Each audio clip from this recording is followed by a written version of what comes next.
Hello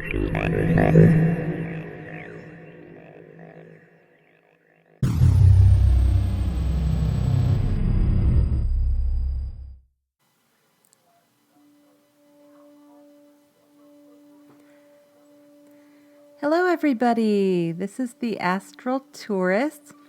It's Saturday, October 9th, 2021.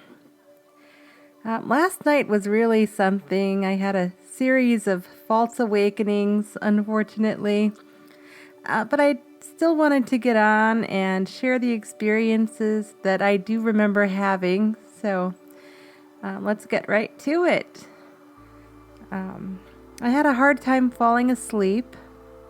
I was laying on my side and just laying there for what seemed like a really long time.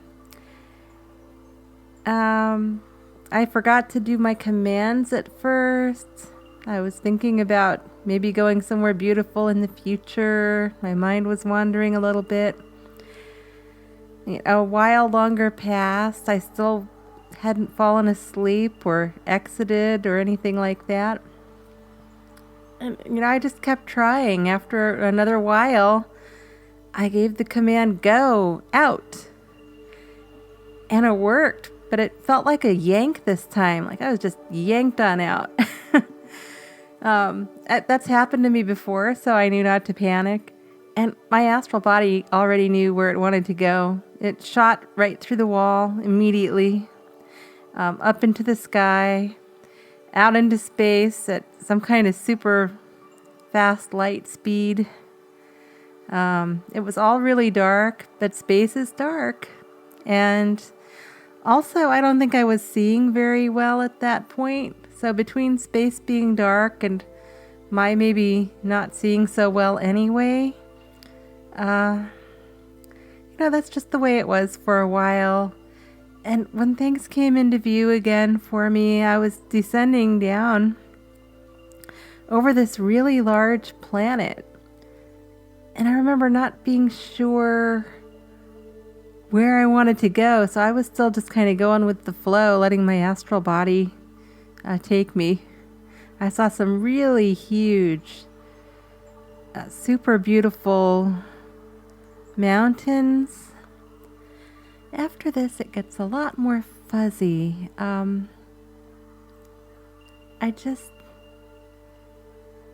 It was an astral projection towards the beginning of the evening, and a lot happened. I remember speaking with this woman on this planet at some point. She was very tall. Dark, long, wavy hair, darker skin tone, a loose shirt of some kind on. I remember I asked her the name of the planet. She told me, and then she reminded me that I had just been there not that long ago. So I guess this is a place that my astral body likes to come visit. Unfortunately, I don't remember the name of the planet or much else about it. I do remember having a false awakening after that, where I woke up to write down the name of this planet. I succeeded in getting that far. I totally woke up, I wrote it down, and then I realized I was not in my home. It was a different place. There were different people in it when I went exploring around. So even though I did write it down, and that usually helps me remember, because I wrote it down during a false awakening, meaning I was in some other astral projection or dream at that point, the memory's gone. Anyway, it seems like a really nice place. If I go there that often, hopefully I can report more on that one another time. In the next one, I remember speaking with a man with white hair, about shoulder length white hair, tan skin, He was at a table. There was a cockatiel or a cockatoo on the table that had somehow been injured, and he was trying to figure out how to help this bird. There was also a woman in the room with curly white hair, a little past her shoulders. She looked like she was just in her pajamas. I started trying to talk with her about astral projection to see if we could exchange information. And she got really upset because she doesn't believe in astral projection. This happens sometimes. Instead of getting excited, some people are just very wary and suddenly think there's something wrong. She somehow upset the bird, which came over and bit me. So it took some doing to calm the bird down, and I had to at the same time reassure myself that, remember, you don't have to feel any pain. This is astral projection. And the woman's just watching all of this, and I calmed the bird down by giving it some Reiki. And it just, I love the Reiki. Animals in the astral, just some of them really take to the Reiki so fast. This bird started zoning out, all nice on my hand. She's thinking, that bird doesn't behave like that with anyone. But it was with me because, I was able to be calm and do Reiki and just be chill during all of this upset that I inadvertently caused.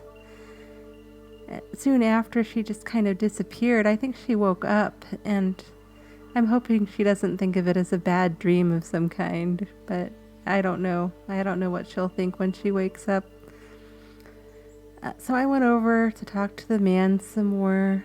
I gently set the bird down on the table. Hopefully the Reiki session helped it. I don't know if the bird is still alive in the physical or if it's just a memory of an injury. So hopefully I helped somehow. And I was talking to this man, and I asked him where we were, because this is a whole different astral projection from the last one. I'm not still on that other planet. And he told me, what I heard anyway, was Antoine, France. So later, I looked that up, and what I found was that there is a Saint Antonin Noble in the south of France. So at least I found something very similar to what he said. That one didn't last a long time. I kind of had a fade out where I was just dreaming again for a while after that one. But I'm really happy when I can look something up and it's there. It's very reassuring. For a completely different one, I remember being on another huge planet again somewhere. There were huge snowy mountains, like way larger than wherever the last place was. Way larger. There were also villages. So this time I was able to navigate better. I aimed towards a village and sat down. The air had a pinkish quality to it, but not as peachy pink as some places have been. There was also like white tones in the air. Let's see, what else can I tell you? As I was flying over some of the larger whitish snowy mountains, it looked like there were large nature beings, like boulders or rocks or something. I couldn't tell from the distance exactly what they were. I'm just pretty sure that they were nature beings that were really huge, and they were talking to each other, and their voices were booming, but it wasn't really a fight. I was going towards the village, and I didn't stop there, but now I wish I had. Just something to keep in mind as a detail. I asked somebody when I was down there what the name of that place was. And she said that it's Planet Goya. And I asked her again to try and make sure to cement it in my memory. And I heard Planet Gosa. And later I asked somebody else in the area, and they said Planet Goya. So I'm going with Planet Goya, Goya. Unfortunately, a lot of my memories here are also fuzzy. However, I remember when I first got there, it was still daylight, and then it was getting into the evening. Later on, after I had spoken with various people in this village, and there was this nice nature trail outside, and I found somebody out there to speak with. I asked him his name a couple of times because he was really only partly lucid. At first I thought he said his name was Frank something, but it was really, really fuzzy. So I spoke with him a little bit more, trying to get him a little bit more lucid, and then he told me very, very clearly, that his name was Cheston Butler Jones, son of, and he said some more names that I've forgotten. And I think he's also shared with me that he's from the 18th or 19th century. I think 19th was my impression. And he just seemed like a really chill guy. This one's for you, Cheston, wherever you are.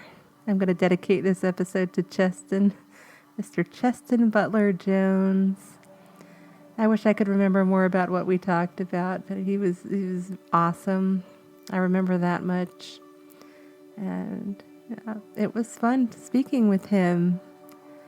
Later on, there was a gathering at this large rectangular table. I remember somebody had what looked like a chocolate milk. Somebody else had a peanut butter milkshake, I think. There were some other items on the table I don't remember. And that's the end of that experience. I woke up into another false awakening, I believe, and then actually woke up. Later on in the early morning hours, after I had gotten up to use the bathroom and have a drink of water, etc., and walk around a little bit, I fell back asleep. And then I remember I was in this large field. I don't know if it was Planet Earth, but I think it was. I was with a large group of people. Some were Native Americans. Others, I don't know who they were. Some of them were very large compared to my own stature, but they didn't look alien, and they didn't give off like an ET vibe. It was like tribal. Yeah, large tribal people. I don't know which group. And there was a whole group of them. I was kind of in the second row, and then across the way there was another whole group, and I had like this feeling there's maybe going to be a confrontation between the two groups. However, they approached each other slowly, and I just happened to be in the group moving with them. I don't know why, how I got to be there. I was trying to hear telepathically what they were saying, but I couldn't make it out. Sometimes I have to be really close to pick up on telepathy. So I just wasn't close enough, even though I was in like the second or third row there. But it became clear soon enough that there was not going to be some big fight. I guess they were able to talk it out. And then I knew that they had been talking, at least in part, about me, because one of the people from this other group was interested in his wife meeting me. And he thought that I would be a good friend for her. So I've tried to get a better look at him and to be able to hear him better by inching in a little bit closer. And he looked like this huge, huge man. He did not look Native American.